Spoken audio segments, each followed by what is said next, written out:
All right, let's dive right in. The 2026 crypto market is, well, it's confusing. It's not a crash, but it's definitely not a bull run. So today we're putting together a professional's playbook to navigate what's really going on and what's coming next.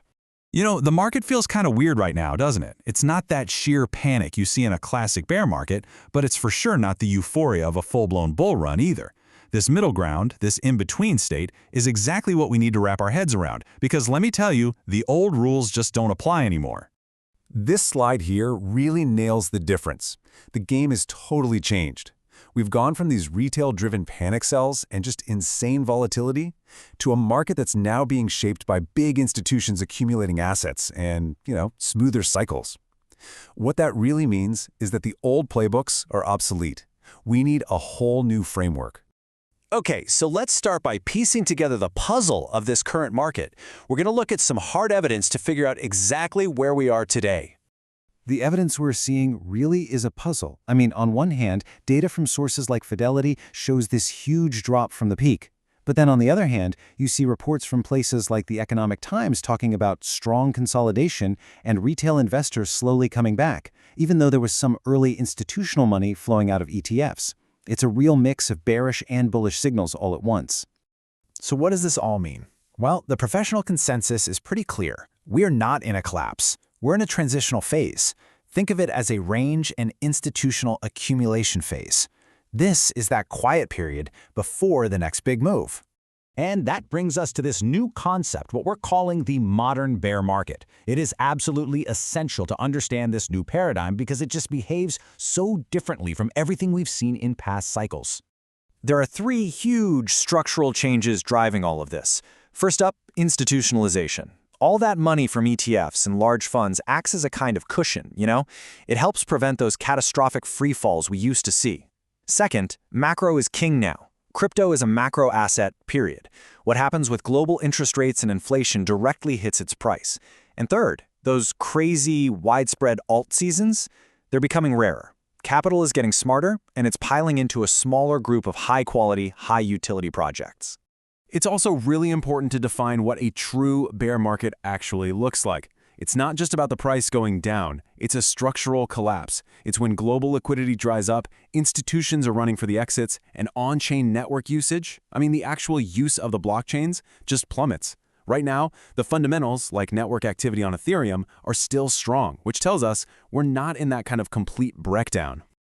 So if we're in this big accumulation phase, the next logical question is, where are the opportunities? This is where we shift from just diagnosing the market to taking action. And it's all about finding real-world value.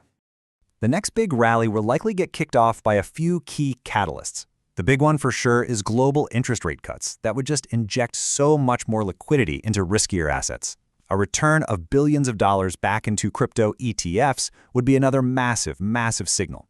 You combine that with some powerful utility-focused stories and the underlying rhythm of Bitcoin's 4-year halving cycle, and well, you've got the recipe for the next bull market.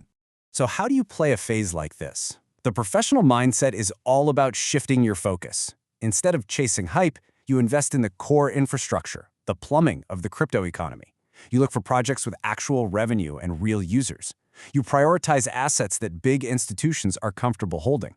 This is all about quality, not just pure speculation. And one of the most powerful narratives to watch right now is real-world asset tokenization, or RWA. It's really simple.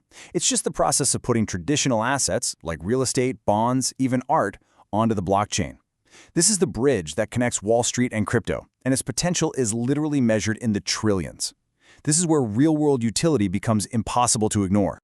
Okay, with that strategy in mind, let's nail down the new blue-chip assets. These are the foundational projects that are really likely to lead the next cycle because they have that high utility and institutional appeal we've been talking about. Your core portfolio should be built on pillars, right? Bitcoin is your digital gold. It's valued for its scarcity and, of course, the massive institutional adoption through ETFs. Ethereum is the base layer for the whole decentralized economy. It's what powers DeFi, NFTs, and tokenization. And then you've got Solana, which offers this high-performance alternative that's gaining a ton of adoption for apps that need serious speed and low cost. Each one has a very distinct, very vital role. All right, now we get to the most important part, your actionable playbook. We've diagnosed the market. We've identified the key assets. Now let's put it all together into a clear, strategic plan you can actually use. First, let's just lay out the possibilities. In a pessimistic scenario, let's say interest rates stay high and regulation gets really tough. That could keep the market suppressed, with Bitcoin maybe stuck between $50,000 and $60,000. It's really crucial to be prepared for that outcome. Now, the most probable path, our base scenario, is a sideways market. This just reinforces our central theme here, a long period of accumulation where the smart money gets into position for the future while the market just preps for its next big move up. And finally, the optimistic scenario. If global liquidity comes roaring back and that institutional capital flows in heavily, we could see a really powerful bull market, one that pushes Bitcoin to $130,000 and maybe even higher. This is the reward for being patient and strategic during the phase we're in right now.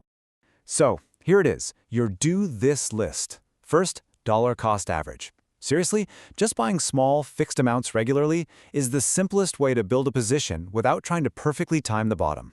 Second, focus on quality. Build your foundation with Bitcoin and Ethereum. And maybe most importantly, learn to think in cycles. Real wealth isn't made by chasing pumps. It's made by patiently buying quality when everyone else is scared. And just as important is what to avoid. Steer clear of pure hype and meme coins that don't have any real utility. Absolutely positively do not use leverage or trade with borrowed money. It's the fastest way to get wiped out in a market like this. And finally, you have to resist that urge to think short term. Don't let a little bit of volatility shake you out of a solid long-term position. Look, the most crucial point of this entire breakdown is summarized right here on this slide. The market today is not collapsing. It's getting ready. This is the time when the foundation for the next cycle's success is being built. The real opportunity isn't chasing euphoria later, it's having the discipline to be strategic right now, while there's still fear and uncertainty in the air. The question is, are you thinking like a professional?